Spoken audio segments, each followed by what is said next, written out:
If it is Friday, catch me if you can. The Republican primary field grapples with how to handle a twice indicted frontrunner as the Republican National Committee pushes for every candidate to pledge to support the party's eventual nominee, even if it's a convicted felon.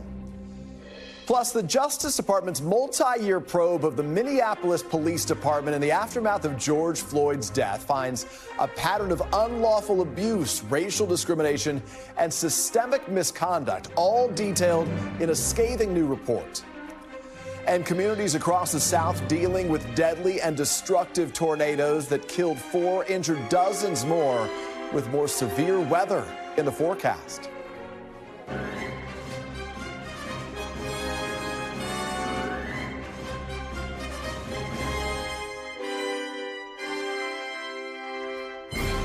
Welcome to Meet the Press Now. I'm Peter Alexander, and today for Chuck Todd. And it has now been 8 years to the day since Donald Trump first announced his intent to seek the Republican presidential nomination. You remember that escalator right now. Like much of the last 8 years, Trump is dominating the political conversation, leaving leaders in both parties hand-wringing about what to do.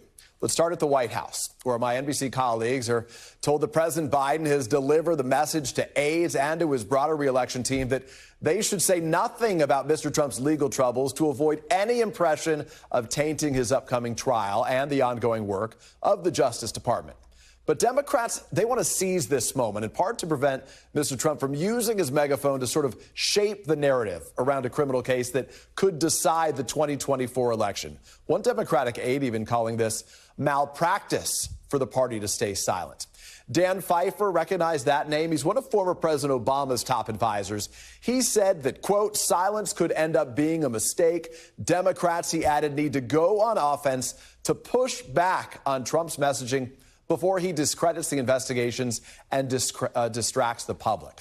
As Democrats try to navigate our new post-indictment politics, the field of Republican presidential rivals that grew to 12 this week is also searching for a strategy. The former president's closest competitor, Florida Governor Ron DeSantis, has decided not to call out the former president's legal issues. Instead, he's trying to out-Trump Trump on key conservative issues. Take a listen to what DeSantis said on the 700 Club about Mr. Trump's abortion stance. He said it was, quote, harsh to protect an unborn child when there's a detectable heartbeat. I think that's humane to do. Do you feel the former president's going soft then on abortion a little bit, especially in this area that you mentioned? Well, I think so. I mean, I was really surprised because he's a Florida resident, and I thought he would compliment the fact, you know, that we were able to do the heartbeat bill, which pro-lifers have wanted for a long time. Meanwhile, Republican Asa Hutchinson, who is calling for Mr. Trump to step aside because of his legal issues, is facing the possibility of being barred from the Republican primary debates after the RNC today reaffirmed its position that candidates must pledge to support the party's eventual nominee if they want a spot on that stage. That comes as the former Arkansas governor asked the RNC to amend its loyalty pledge following Hutchinson's comments that he cannot support a convicted felon. I'm not going to vote for somebody who's convicted of a serious felony or espionage. I'm not going to support someone as a nominee if that is the circumstances. Looks more and more possible that that could be the circumstances. We're going to talk to Asa Hutchinson in just a moment. But first, let's get to our reporters. NBC's Henry Gomez. He is covering the ins and outs of the Republican primary. NBC's Mike Memley is our point person on the Biden political operation. Mike, we'll get to you in a moment. Henry, to you first, just a few days removed now from that indictment. Have Trump's fellow candidates settled on what their new normal, what their strategy is going to be at this point? Well, it's a bit of a mixed bag at the moment, Peter. You've got two extremes. Like on one side, you've got a candidate like Vivek Ramaswamy, who's a political unknown, who has basically made a central piece of his campaign a pledge to pardon Donald Trump if he somehow becomes president. And then on the other end, you've got these anti-Trump scolds like Chris Christie and Asa Hutchinson, whom you just mentioned, who have been openly critical of Trump to begin with and are using this latest indictment as another opportunity to hit him for all of his perceived flaws. Now, in the middle, this sort of mushy middle, you have a bunch of other candidates like former Vice President Mike Pence, like Nikki Haley, who are sort of trying a two-fisted attack here where on one hand, they'll question the Department of Justice's investigation as being politically motivated. And on the other, they'll acknowledge that there are some concerns about how former President Trump behaved and handled documents. And you've got, as you mentioned, Governor Ron DeSantis, who is kind of ignoring it altogether, just saying that this is problematic as an investigation.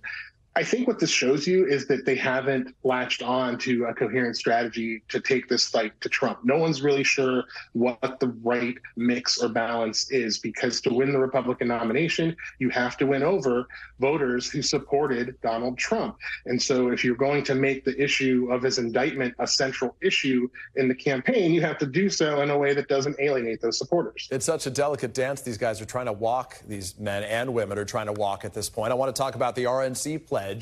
This, of course, was a flashpoint. You'll remember in 2016 when it was meant to keep Donald Trump from running as a third-party candidate. It's a flashpoint now as some Republicans are wavering on whether they would support him. What is the situation on that at this moment? Well, those two anti-Trump scolds that I just mentioned, Chris Christie and Asa Hutchinson, just listen to how they're talking. If Donald Trump is the nominee, they're not going to support him. They're not going to vote for him, at least based on what they've been saying on the campaign trail already. And if you're saying this now, but also angling to be on the debate stage, which both of these candidates are, it comes down to whether this is some sort of a wink and a nod. Now, remember, Donald Trump also disavowed this pledge back in 2016. He initially signed the pledge, but then back I think it was in March of 2016 when it was down to him, Ted Cruz, and John Kasich. He walked away from it, saying he wasn't necessarily going to honor that pledge anymore. So these candidates are treating it as a non-binding document, which essentially it is. What's going to happen if Donald Trump's the nominee and they're on that debate stage? They're not going to. Nobody's going to really pay attention to if they go back on their words at that point. But an RNC official told our colleague Ben Palasar for a story today that if the candidates are questioning or complaining about this debate pledge now, they should probably reconsider their status in the race. So, ma'am, let me ask you about what they're thinking on the Dem side here. The White House, obviously, mum about the indictment. President Biden hasn't said anything since we got our look at it.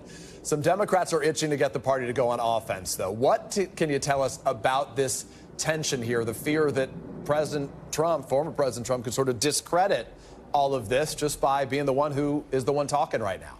Yeah, Peter, if not for you and the question you were able to ask the president last week, we wouldn't have heard anything from the president on this situation really in the last few weeks. And listen, Democrats, these Biden allies, they're saying we understand why President Biden, ever the institutionalist, someone who has run on and tried to stick with this norms and traditions argument that he wants to respect the independence of the Justice Department. They're understanding his point of view here, but they're saying this is bordering on malpractice at a certain point to let former President Trump and other Republicans continue to make this argument about unfounded that the president is weaponizing the Justice Department against his enemies go unanswered. They think he needs to be more fulsome, not necessarily in speaking about Trump's situation legally here, but to simply defend the institutions themselves. Now, it is interesting, one of the suggestions that they made, which is to say, look, former Vice President Pence was investigated and cleared. So this is not about weaponization. This is about simply following the facts where they lead them. Now, the White House is not not unaccustomed to this kind of internal friendly advice from fellow Democrats. In fact, I think Dan Pfeiffer was one of those who coined the term bedwetting in 2012 when Mitt Romney was closing in on President Obama in the polls in that year. But they really speak to what they think is the political reality they're facing, which is that it's the swing voters who are less engaged in this story, who really don't want to hear anybody talking about these legal issues, and the president doesn't want to get sucked in, have his messaging defined by this.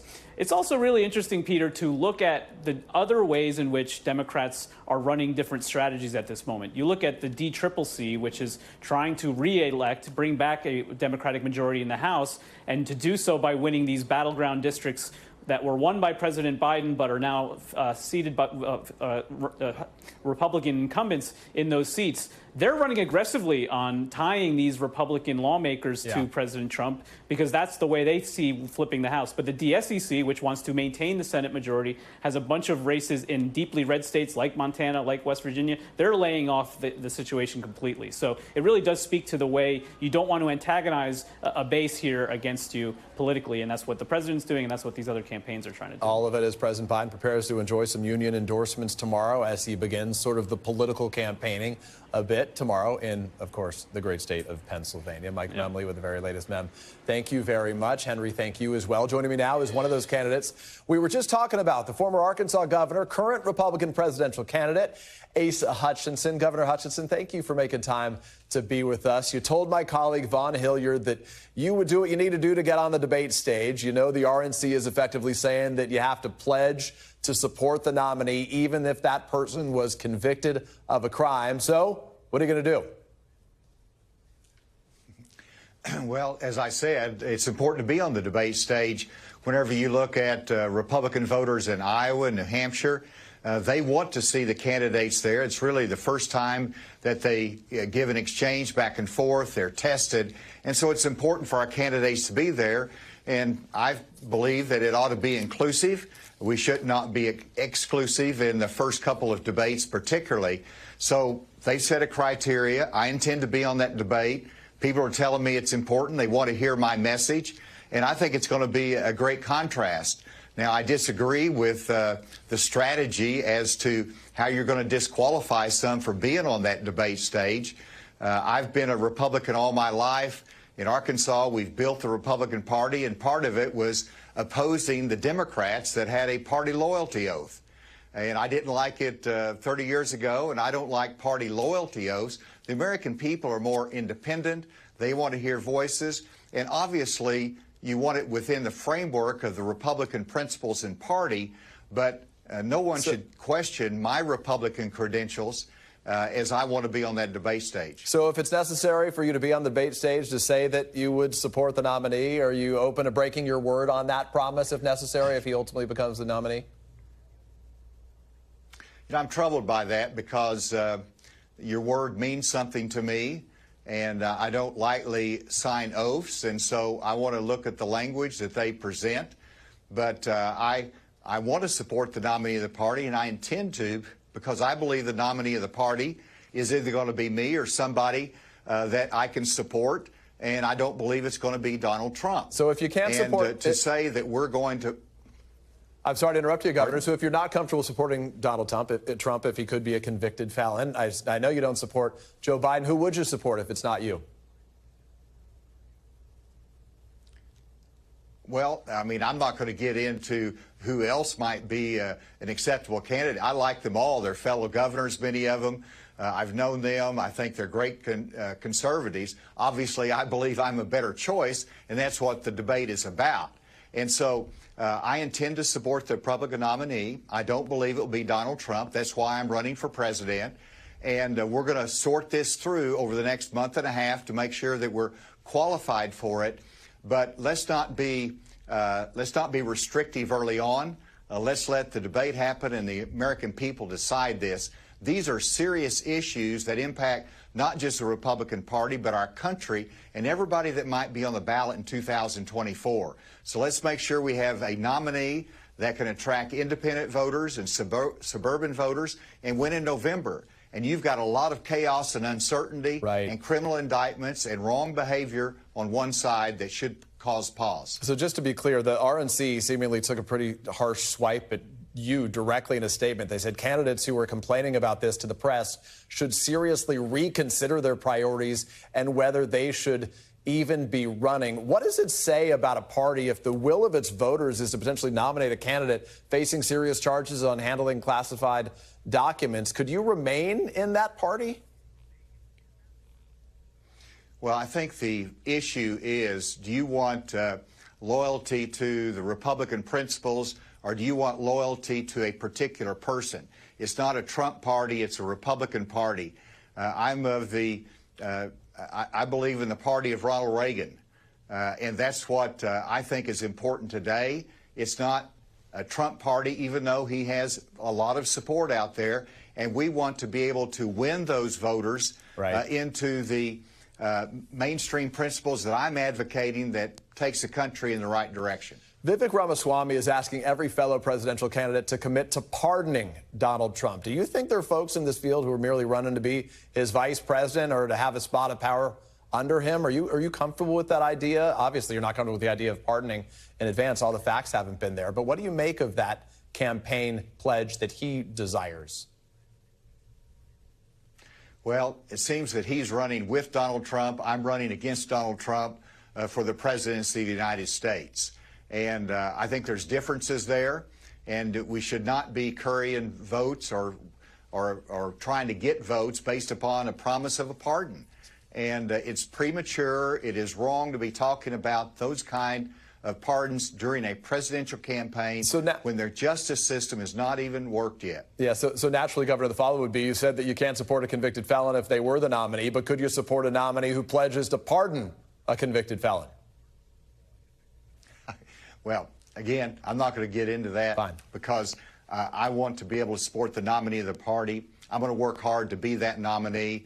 We're going to have a very competitive race, and the voters are going to be able to decide exactly who that's going to be. We've heard this common refrain, Governor, from your fellow candidates this week. It's been that they are against the so-called weaponization of the Justice Department. I could play a ton of clips for you right now, but are you concerned that the top voices in your party are undermining the rule of law in this country?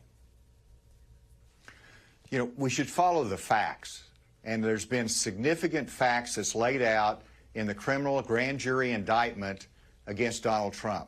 Those are facts that are laid out. If someone believes that the Justice Department is acting politically, or that somehow there's been pressure applied to distort these facts, let them lay that out.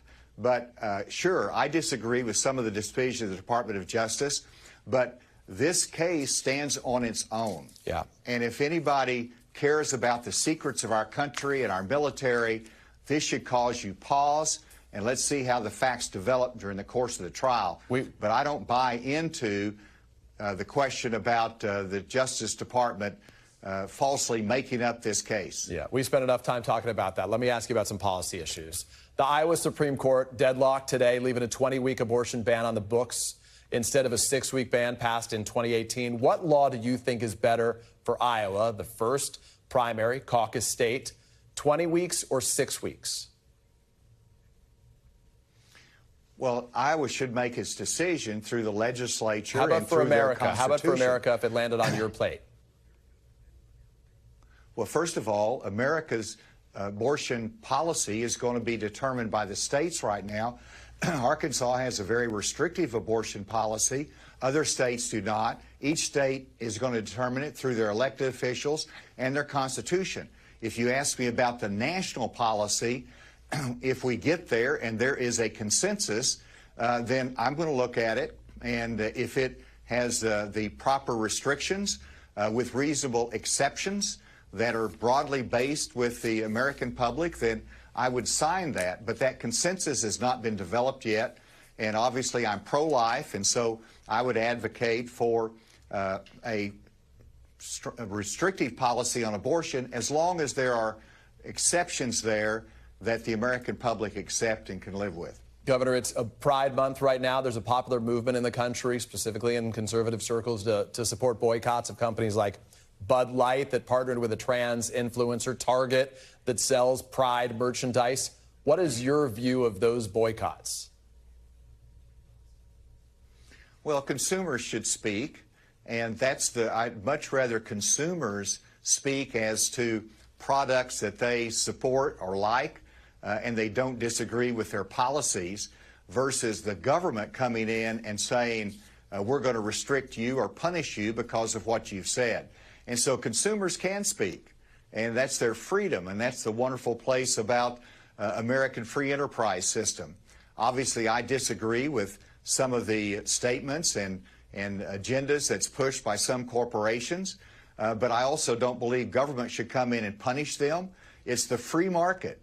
And let's let business do their business and make their decisions. And if they make a mistake, the consumers will make them pay for it. Former Governor Asa Hutchinson, Republican candidate for president from the state of Arkansas. Mr. Governor, thank you for making time for us. Chuck's going to have an exclusive interview with another Republican 2024 candidate, former Vice President Mike Pence. That airs this Sunday on Meet the Press. And coming up here, pardons, politics, and peril, how the former president's Republican primary rivals are navigating his indictment, and new reporting on a growing effort to get a third-party candidate on the ballot that has Democrats sounding the alarm. That's next. You're watching Meet the Press now.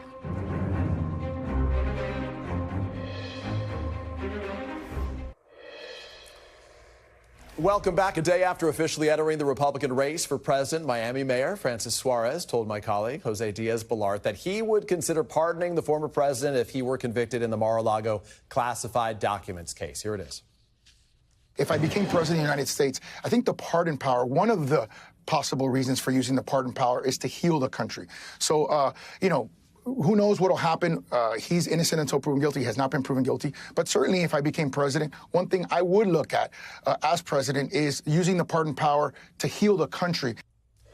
But as columnist Josh Barrow writes, he says the fact that Mr. Trump remains the clear front runner in the race speaks to a bigger issue facing the Republican Party. He writes, quote, "When your opponent is so popular, the voters don't care if he gets indicted. Your problem isn't the indictment. It's his popularity." And for more, I'm joined by Jeff Mason, the White House correspondent for Reuters, a college classmate of mine, believe it or not, Maria Teresa Kumar, president and CEO of Voto Latino and an NBC News contributor, and Danielle Pletka, senior fellow at the American Enterprise Institute and also an NBC News contributor. Jeff, since we go further back than with the ladies at this table, I'll let you have the first one here. Do you think Francis Suarez's position here on pardons, this is like a new narrative in the 2024 campaign, that offering a pardon to Trump could win over some Trump supporters? Is that the thinking that each of these candidates has to sort of grapple with right now? I think the candidates are trying to find a way to talk about what's going on with Donald Trump and finding a way to do that will appeal to his voters. And the pardon is something that they can offer. It's something that they can say, this is what I'll do. Don't vote for that guy because he's been indicted, but I'll be happy to pardon him if I win the office. So, yeah, I think that's the race that they're engaging in right now, and it's kind of just fascinating to see them do that before this has even seen the light of day in a courtroom. We've marinated on the document for less than a week, and already this pardon issue is a real issue. Danny, you write about it in the New York Times.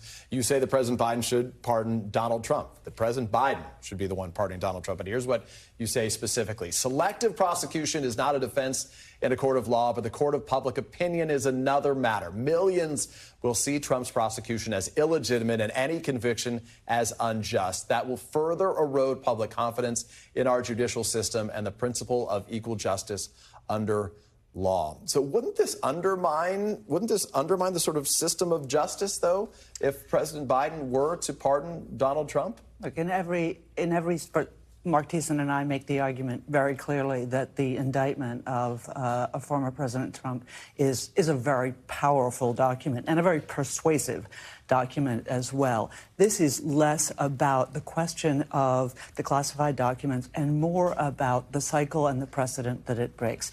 We have never indicted a former president. Now, we can say, rightly, no former president, no president has acted the way that Donald Trump has. On the other hand, we can look at other countries. South Korea, they don't have a single president who hasn't at some point been in jail. We can be that country. We can be a country where, elect me, I'm going to go after my predecessor, and then the next guy's going to say, elect me, I'm going to go after his family. What does that do to the fabric of our Constitution? What does that do to our society? That's the argument we So make. where do you draw the line? We could see other federal indictments, including in Georgia right now, the famous phone call there with Brad Raffensperger. We could see an indictment here in Washington, D.C. surrounding what happened on January 6th. Does the pardon apply to any of those? So I'm not running for president. I was born in Australia, so I can't. So I'm not offering to pardon Donald Trump a priori. But I do think there's a powerful argument to be made that President Biden could be the person to do this. He is the one who said in his inaugural, which I thought was a wonderful, wonderful speech. He is the one who said, I want to heal the nation. That is not what's happened. Maria, is that a get-out-of-jail-free card? I have to say that for the millions of people who've been falsely incarcerated for smaller penalties, this idea that someone who actually has receipts of espionage, of an attempted coup, of voter fraud, all of it, to not have any penalty is not going to sit well with the majority of American people. To be clear, he's not accused of espionage, though this is... I'm sorry, yes. Under the Espionage Act. So I think that one is we have to see the day in court. We have to allow to do what the subcommittee on the commission on the president, on the Liz Cheney's committee. Now I lost my train of thought. But basically, we have to, the January 6th, thank you. So I do think that we have to connect. What is happening right now with the Justice Department is what we saw very clearly with the subcommittee on again, I lost my train of thought.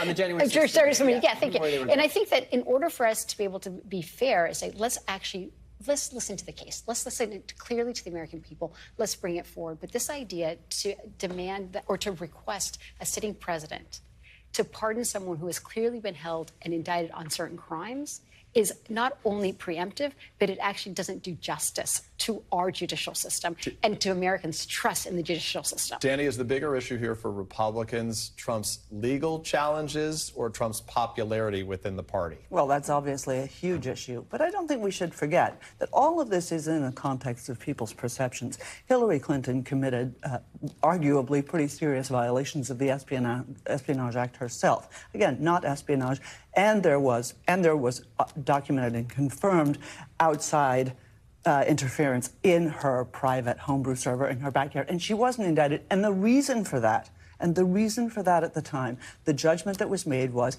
it would be bad for the election, it would be bad for the country to do that. Now, again, I'm not sure that's true. No. You think there just wasn't evidence and that she seemed to have a homebrew server? It's not at all about what I think. It's about what they said at the time. I mean, the leader of the FBI said no reasonable prosecutor would prosecute her based on the information that we have here. Because it was destroyed, you mean? Because it was entirely bleached. Again, it doesn't matter what I think. Yeah. It matters what he says. He did not say this would have an impact on the election. I think the evidence shows it did have an impact on the election. Oh, it did. Exactly and right. she But lost. I think they thought, well, exactly anyway, right.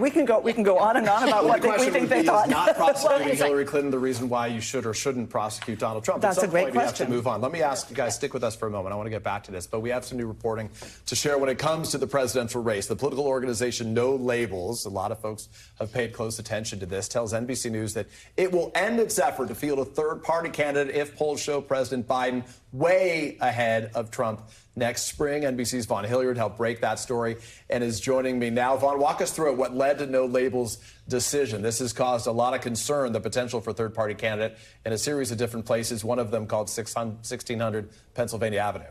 Right, and Peter, this is the first time that on the record No Labels is suggesting explicitly that they could end their effort here. They are currently paying for ballot access in states around the country for this would-be unity ticket that would include a Republican and one Democrat, potentially Joe Manchin, who has not dismissed the idea at this point in time. They are looking toward having a convention this next April, and I want to let you hear from Dr. Ben Chavis. He's a longtime civil rights activist. He's also a Democrat and a co-chair of No Labels here, because they have been receiving quite a bit of scrutiny, especially from the left, about potentially being a spoiler for Joe Biden next November. I want to let you listen to Dr. Chavis when I asked him about this effort. Take a listen. After Super Tuesday next year, before the convention in Dallas in April, there will be a decision.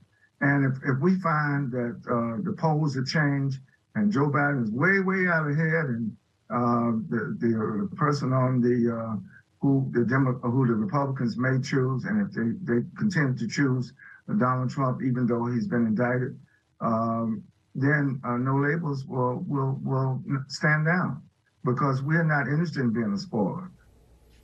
The issue that some Democrats I've talked to, even since that interview with Dr. Chavis, is the fact that he is not, and No Labels is not suggesting that they would step away if the polls show that it is a dead heat between Donald Trump and Joe Biden, which is a situation in which they say would be that spoiler situation, Peter. I mean, and so, Vaughn, thank you for that reporting. What's striking is the panel joins us again here, right? So if he's way out front, they're not going to waste their money on this situation. But if it's close, then they're comfortable being, I mean, they say they don't want to be a spoiler. That's when, for Democrats' perspective, they would be a spoiler. How big of a threat is No Labels to Joe Biden in 2024? Just this idea of floating that there could be another potential candidate to unify the country in a moment where we recognize that we need a president and the vice president as strong as possible is a spoiler. And what the American people, I think, realize is that we are living in delicate times where it's no longer just about party, but it's about who actually believes in democracy. And we saw that through the red wave that never happened. We saw independent and moderate Republicans coming to the rescue in the midterm elections because they recognized that the current state of the Republican Party is a de facto Trump party. And they don't want any of that. So this idea of might be playing with a third-party candidate, it's going to upset, too, not the Republicans. It'll absolutely upset the Democrats. Jeff, we worked the same beat together at the White House. You hear private rumblings among Democrats about the idea that there could be someone else who enters this race and takes some of those independent-minded voters votes away from Joe Biden. From Joe Biden. And there's a reason that they're concerned about that. Look at how close these last two presidential elections were in certain states. I mean, if you... It's not even states anymore. It's like regions of states at this point. Exactly. I mean, if you grab 100 votes here, 1,000 votes there, 2,000 votes there, that can make all the difference between a state that could turn the election. Danny, for you, is there any time where no labels could potentially draw Republican-minded voters away? Or is this all about impacting Joe Biden? So two things. Number one, I think this is the first time that no labels actually was sort of getting a lot of chat, a lot of consideration, a lot of attention, and they have now single-handedly undermined themselves with this. Because, in fact, what they are about is the Democrat winning. Well, that just makes them an arm of the Democratic Party. Okay, that's part one. What was the question? Well, I guess, I mean, does that make them an arm of the Democrat? If Joe Biden's way out, I guess that makes them an arm, right? Because that means they want Biden to win. But they're also saying if it's close that they're willing to get in, which means they could undercut Joe Biden. That was completely incoherent, but that was completely incoherent. But as to, I remember what your question was, even if you don't. So could it impact Republican-minded voters and take votes away from them? I think absolutely. Look, if you say, okay, if you're a Republican like me and you're not going to vote for Donald Trump and you're not going to vote for Joe Biden and Joe Manchin gets in and he's a very conservative Democrat, he's not going to win in West Virginia. So, if he gets in, I think that would be something that people would actually seriously consider. It's something I would seriously consider. Maria, you watched Joe Biden. He's going to go accept some union endorsements tomorrow. We saw him today in Connecticut. Tomorrow's really, though, his first sort of political event since making it official he'd run in 2024. In 2020, the criticism was he was in the bunker in the basement, so to speak. This time around, he's pretty happy being kind of off the radar. Is that enough to energize voters, many of whom are concerned, among other things, we acknowledge, about his age and about his sort of vigor to do 4 more years? So I think that when you take a step back and look at the collective group of policies that he's implemented, what we're going to see about the Joe Biden presidency with Kamala Harris is that it has been monumental. And I think what you're going to see is the union stepping up and saying the reason that everybody's now has more access to broadband, the reason that you have $35 insulin, it is because of the Joe Biden policies. Oh, and that bridge that we're about to build, that's also because of Joe Biden. And so a lot of times people like to go after his age as if it's a deficit, but I can't think of any other political person right now that has the depth of understanding how the workings of Capitol Hill needs to be able to maneuver and the individuals they need in order to win policy. Everybody talks about the incredible job that Barack Obama did with the Affordable Health Care Act.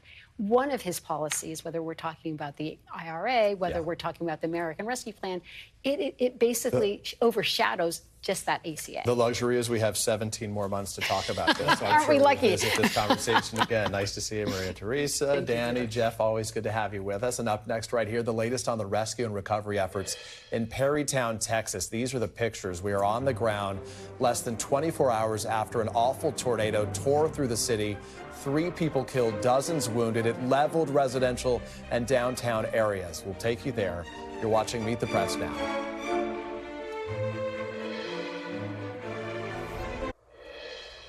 Welcome back to Meet the Press Now. Governor Greg Abbott is deploying emergency resources to the Texas Panhandle today as that area recovers from a tornado that killed at least 3 people, among them an 11-year-old boy. It also injured dozens of others.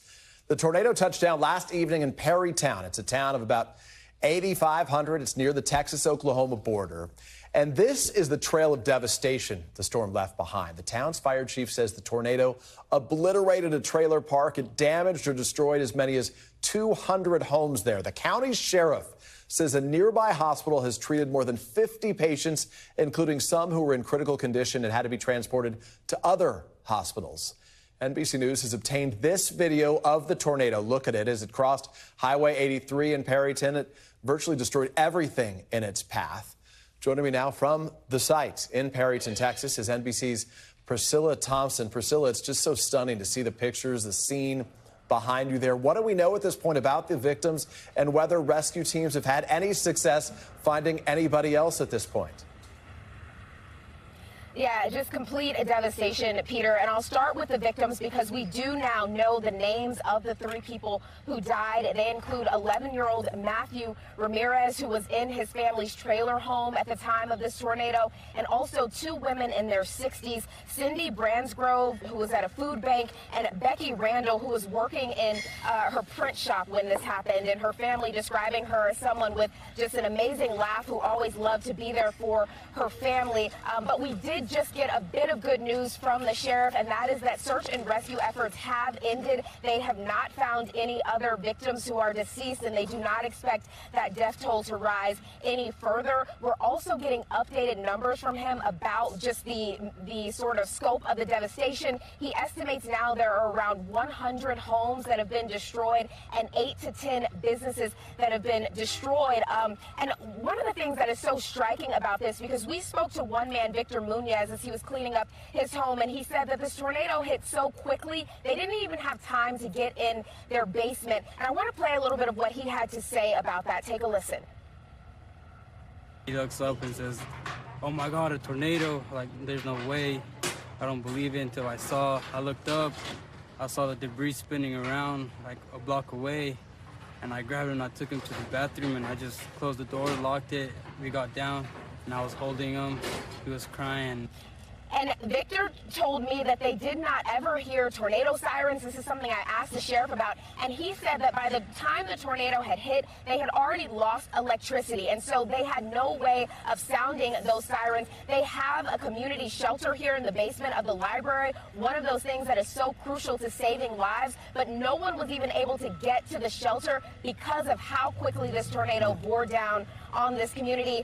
And what's more, the sheriff doesn't believe the scope of the damage is going to allow for FEMA aid here. And there are many people here, including Victor, who you just heard from, that don't have insurance. And so they don't really know how they're going to rebuild. But everyone's saying this is a resilient community. They do plan to rebuild. You might hear some of that heavy machinery. This is a farming community. So already folks working together to clean up their homes and try to figure out the path forward here. Peter? Yeah, we send them strength, but it's hard to even imagine the task before them trying to begin from scratch. Priscilla Thompson on the ground in Texas for us. Priscilla, thank you. We want to take you to Pittsburgh now, where a jury found the man who killed 11 worshipers at the Tree of Life Synagogue in 2018 guilty on all counts this morning. The attack is considered the deadliest anti-Semitic attack in U.S. history. After an emotional 3-week trial, the jury deliberated for only 5 hours on the 63 federal charges, including counts related to hate crimes and gun crimes.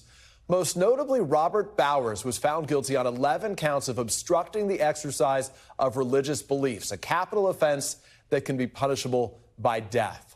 The trial now moves into a second phase, a penalty phase, where the jury will weigh whether they recommend Bowers should receive the death penalty.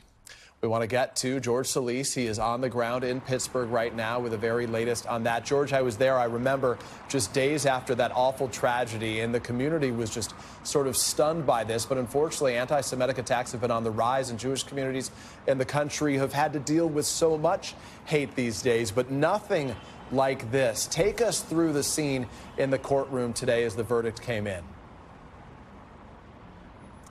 Yeah, Peter, as you know, you can imagine this was very hard for the members of the congregation, of all 3 congregations who lost members during this massacre.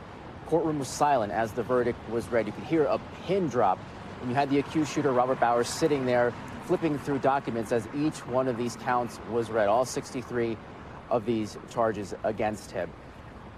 Jury adjourned, and we now move, as you mentioned, into that sentencing phase. The prosecution laying out their case here at the end, much like they started it, just reminding the jury that Robert Bowers went into the synagogue and he committed these atrocities against the worshipers there, that he only turned himself in not because it was the right thing to do, but because he ran ammunition. The prosecutor saying that he turned the synagogue into a hunting ground. The defense, for their part, trying to raise questions about his motivation and intent, saying this was really not an issue about people worshiping, but about his own views about immigration related to the Jewish faith. And so it does appear at one point during deliberations, the jury did have a question about some of the charges here, but ultimately, as we saw, guilty on all counts, unanimous across the board. And as you mentioned, we now move into that crucial sentencing phase where the death penalty is definitely on the table, Peter. George Solis in Pittsburgh, Pennsylvania for us today. George, thank you so much for that. And coming up right here after the break, a multi-year DOJ investigation launched in the wake of George Floyd's murder has concluded that the Minneapolis Police Department has been targeting black residents and repeatedly violating federal law. Those details and the city's response is next. You're watching Meet the Press now.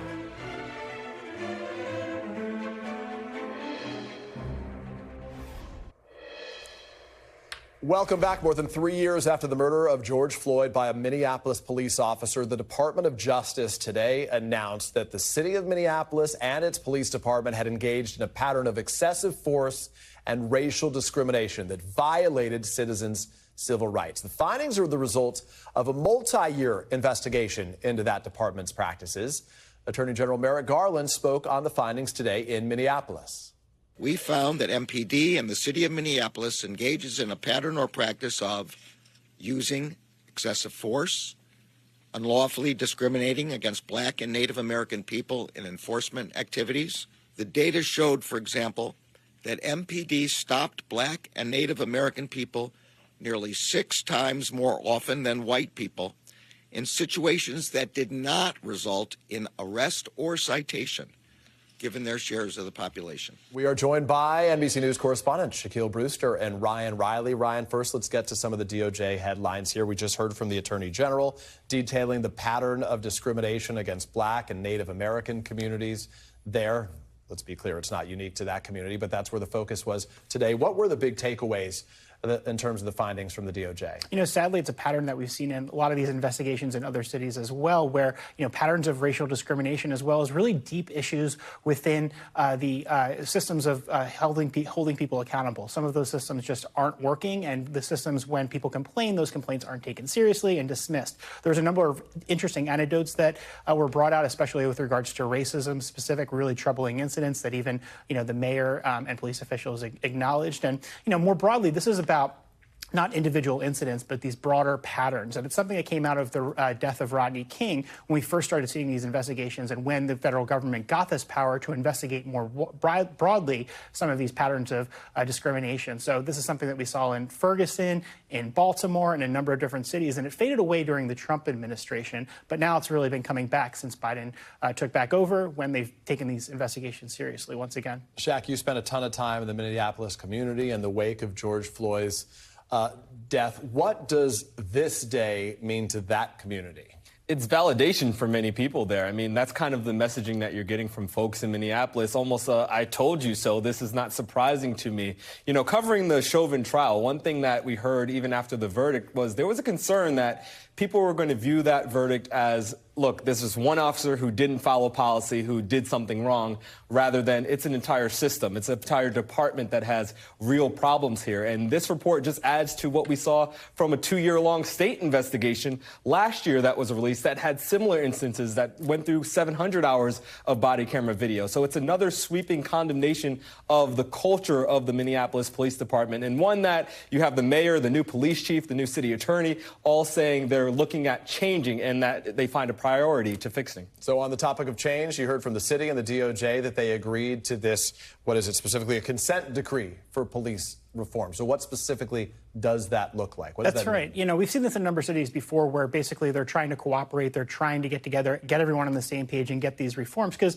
there are some more complex issues here, especially around morale. That's been a real problem for a lot of police departments, as well as this police department individually, just recruiting officers. You know, I was on my bike ride over here today, even in MPD, I saw, you know, a banner on the back of a bus for a $25,000 bonus for new officers. So a lot of cities are having problems recruiting police officers these days. And I think that that's something that there's really a balance that the Justice Department is trying to strike. Vanita Gupta, who's the #3 official at the Justice Department, has really been kind of at the center of this and trying to both implement reform, but also, you know, keep up these relationships with law enforcement more broadly to make sure that, you know, the personnel are in place to just staff a lot of these police departments across the country and, deal with some of these deeper morale issues, and acknowledge in that report that, policing is a tough job. Yeah, it is a tough job, and it's also become a challenge. Crime in some of the major American cities right now is a real issue we're going to hear about a lot over the course of the next many months leading up to 2024. I want to ask you about some of these reforms. Have they been successful in the wake of George Floyd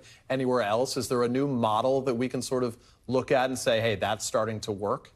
It's hard when you look at departments because this is so decentralized. So each department can tout the changes that they have been making. We've seen these consent decrees, which are the court enforceable agreements that will likely come about from this investigation. We've seen them in other cities like Baltimore. We've seen them in Ferguson. So it depends on how it's ultimately implemented. One thing that we saw in this investigation, though, are specific recommendations for the Minneapolis Police Department. And we know that many of them are already on their way to being implemented, if not fully implemented. You talk about things like a ban on chokeholds and neck restraints. One thing that we saw from this DOJ report is that while there were about 54 instances of those being used, those neck restraints being used in 2016, in 2021, that was down to just one. So you're seeing progress in certain areas. Of course, you have people in the community saying this is progress way too late. This lack of progress in the past resulted in people getting injured and people being killed, and that it's coming too late for this reform. Even as the White House tries to put more pressure on Congress to do more about a George Floyd Justice and Policing Act. Nice to see both of you. Ryan, Shaq, good to have you here in person. Still to come, exclusive new reporting on what was happening inside the White House in the crucial moments after the U.S. military shot down that Chinese spy balloon. But first, we do want to note the passing of Daniel Ellsberg. He died today at the age of 92. Ellsberg, you'll remember, rocked the nation when, while serving as a U.S. military analyst, he photocopied thousands of pages of damning and secret government accounts of the Vietnam War, what became known as the Pentagon Papers, that he then leaked to the New York Times, exposing government lies about the conflict. Ellsberg appeared on Meet the Press in 1973, defending his decision to leak that report. Because of our involvement in Vietnam and because of what has happened at Pentagon Papers and the Watergate case, a great many of our youth have lost faith in our institutions. Have you? You have 30 seconds. I never did, and I'm glad to say right now I have never had more hope, not based on faith, but on evidence of what I see these days, that our government is functioning. Our government is not the president. Our government is not the executive branch. Those other branches of government are functioning to protect us from abuses by the executive branch, and they have never functioned better in our history.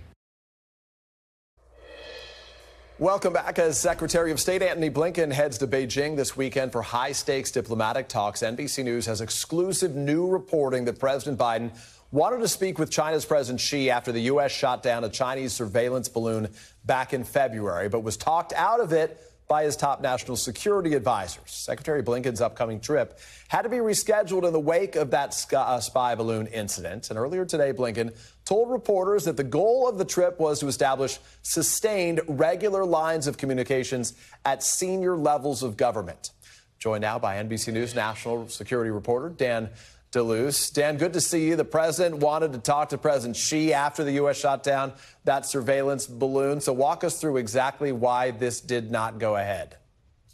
That's right, Peter. So right after that sort of dramatic episode with the balloon, the president, being a great believer in personal diplomacy, he's always said that he has known the Chinese president for many years. He thought, okay, a conversation might be good to diffuse tensions. But his advisors talked him out of it, basically making the argument that this was not the time, that there was a lot of anger in Beijing and a lot of anger in Washington. Better to build up slowly, lower down the ladder, lower level officials, and then eventually get to a leader-to-leader conversation. Which is striking because, right, I mean, as one of the White House correspondents, we've been trying to get this answer for a while. The president told us way back when. He said, hey, it's going to happen soon. We're still waiting for any indication. So obviously that leader-to-leader conversation is still on hold. But Secretary Blinken, he is scheduled to visit Beijing, as you know, this weekend. What is the atmosphere that he enters there in this relationship between China and the U.S.? It's still so strained. That's right. It's really difficult, no question. Just the fact that the visit is going ahead at all is sort of a minor victory, I think, from the White House's point of view. They really feel like they've just got to have some level of communication and dialogue, some regular dialogue to try to lower the temperature. But you just have two countries that have a fundamental disagreement on just about everything.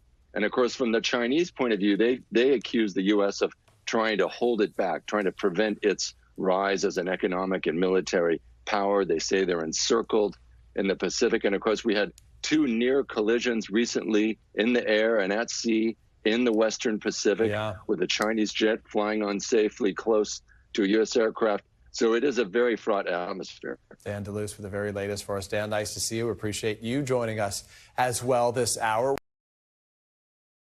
Thanks for watching our YouTube channel. Follow today's top stories and breaking news by downloading the NBC News app.